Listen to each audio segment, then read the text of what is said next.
మీరేమన్నా మాకు చుట్టమా, మీరేమన్నా మాకు శత్రువా, మీరేమన్నా మాకు లేకపోతే పాలోడా పగోడా ఏమున్నది మీతో మాకు?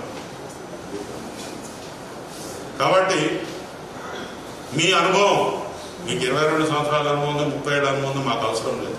కానీ మీరు చట్టాన్ని మాత్రం ఖచ్చితంగా గౌరవించాల్సిందే. మీది ఏం కేసు అండి? ఇట్లాంటి కేసులు ప్రతిరోజు పదుల సంఖ్యలో రిపోర్ట్ అయితే you are one of the accused.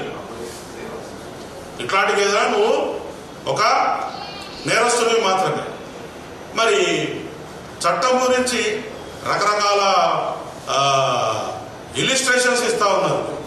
ఏదున్నా కూడా పేపర్ మీద ఏదైతే ఉన్నదో గదే, పేపర్ మీద లేని దాని గురించి మనం పట్టించుకోవాల్సిన అవసరం లేదు. నిన్న నువ్వు పదే పదే నాకు ఆ కుటుంబం మీద బాధ్యత ఉన్నది, ఇది ఉంది అది ఉంది, పైసలు పెట్టి ఎంతమందిని కొంటావు? నువ్వు ఉన్నదే లీజు జాగలో ఉన్నావు, జూబ్లీ హిల్స్లో భూమి రానంటే ఎంత అయితే రూపాయి 10,000 వస్తుందా? ఎవరో రాజకీయ నాయకుడు ఇక్కడ మీ ఇండస్ట్రీ డెవలప్ కావాలని చెప్పి మీకోసం ఒక సౌలత్ కల్పించదు. వాపును చూసి బలమై పోయిపోదు. మీకు అంతా వాపే, అది ఎప్పుడు పోతుందో ఆ గాడుపు పోతుంది, పబ్లిక్ తీసి పడేస్తారు.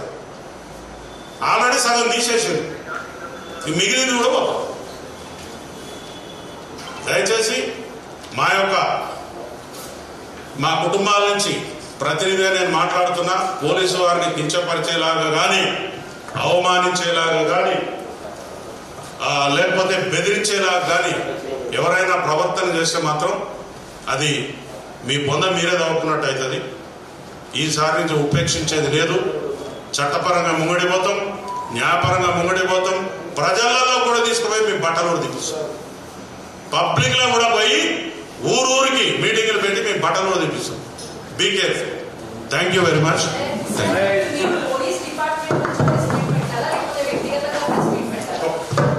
ఒక పోలీస్ ఆఫీసర్గా మా యొక్క ఆత్మస్థైర్యాన్ని దెబ్బతీస్తూ మా కుటుంబాలను వేధింపులకు గురి చేస్తున్నటువంటి ప్రశ్నలు ఇవి.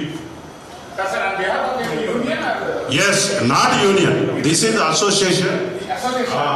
Our family members are suffering a lot by hearing this, watching this TV channels. ప్రతిరోజు చెప్పండి.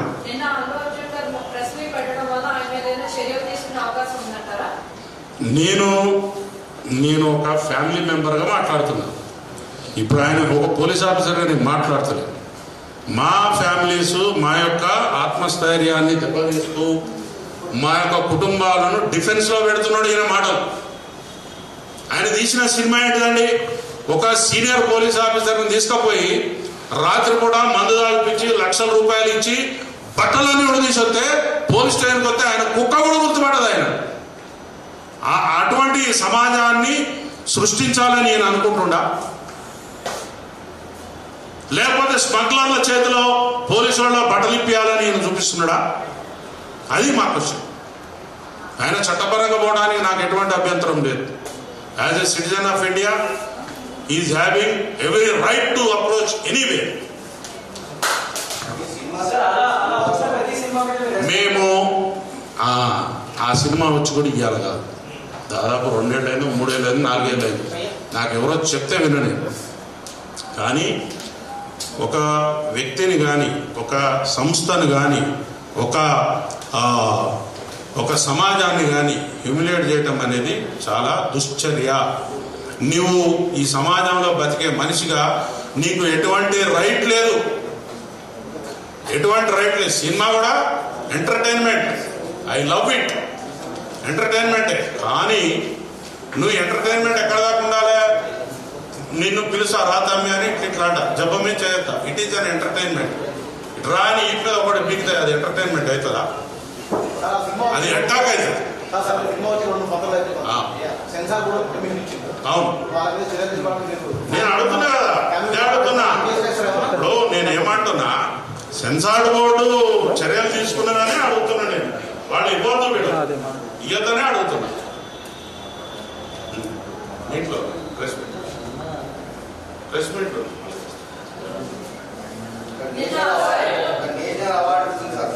అమ్మా, నేను ఒక విషయాన్ని మీకు చెప్తున్నా. నేషనల్ అవార్డు రావచ్చు, ఇంటర్నేషనల్ అవార్డు రావచ్చు, లేకపోతే ఆయనకి రకరకాల రావచ్చు. మీరు ఆ మాట అన్నారు కాబట్టి చెప్తున్నా. కరెక్టే సార్, నేనేమంటలేదు. పోలీసు వాళ్ళను బట్టలిపి తన్నినందుకు నేషనల్ అవార్డు ఇచ్చారు ఆయనకి. అందులో ఇది ఒకటి ఉంది కదా. మరి నేనేమనుకుంటున్నా, మేము ఆ సినిమా చూడలేదు, నాకు ఇప్పుడే తెలిసింది అది విషయం. రాత్రి ఎవరు అంటే ఇట్లా బట్టలిప్పిండు పోలీస్ ఆఫీసర్ అంటే అవునా అని నేను అది కోట్ చేసిన.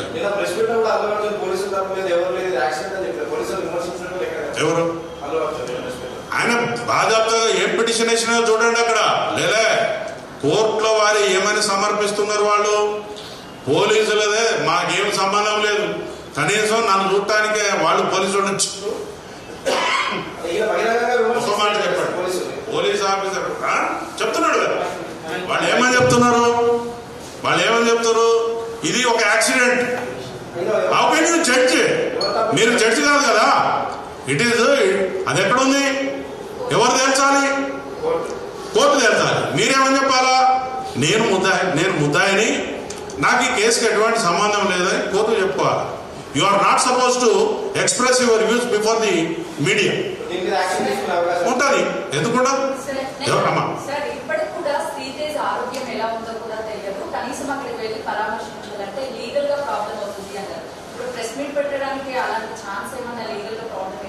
నేను లీగల్గా నాకు కూడా తెలుసు, కానీ నేను లీగల్ ఇష్యూస్లో పోదు. నేను నా ఆవేదన, మా కుటుంబాల యొక్క, మా పిల్లల యొక్క అంతరార్థాన్ని నేను మీ ముందు చెప్పడానికి వచ్చాను. ఎవరు ఆఫీసర్లు సాహసిస్తలేరు, తిట్లు తింటున్నారు, నోరు మూసుకుంటారు, పోతారు, అయిపోయింది. పోయి సీనియర్ ఆఫీసర్లు చెప్పుకుంటే ఈ పోలే బాబు అని పెద్ద మనసుతోని మా ఆఫీసర్లు కూడా చిన్న చిన్న విషయాలు వివాదాలు పోతారు. అవును, ఆయన కోర్టు పర్మిషన్ ఉండాలి.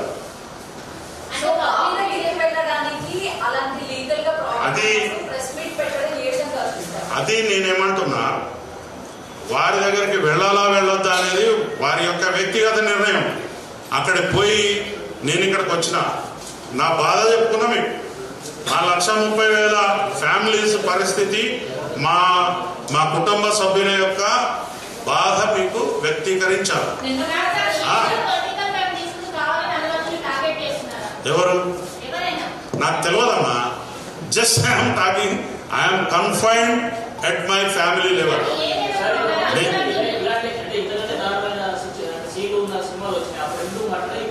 నేను సినిమాల గురించి కూడా మాట్లాడతలేదు. ఆ సినిమాలు తీశారు, వారు ఎప్పుడూ పోలీసులను వ్యక్తిగతంగా నువ్వు మంచిగా పనిచేయట్లేదు, నువ్వు అది చేస్తావు, నీ గురించి నాకు నష్టం జరిగిందని ఏ ఫిలిం యాక్టర్ కానీ ఆ సంస్థలు కానీ మాకు చెప్పలేదు. కానీ డెలివరీగా ఇప్పుడు ఇక్కడ ఏం జరుగుతుందంటే, నేను తప్పించుకోవడం కోసం పోలీసుల మీద బదనామా నొక్కేద్దాం.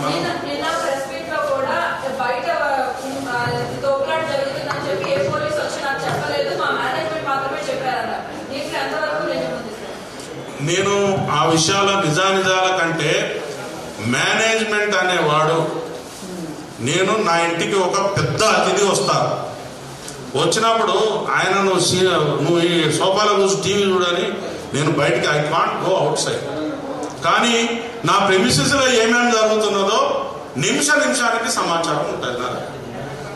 సార్ ఇట్లా జరిగింది, స్టాంపేడ్ అయింది, మనోళ్ళు బౌన్సర్లు కొంతమందిని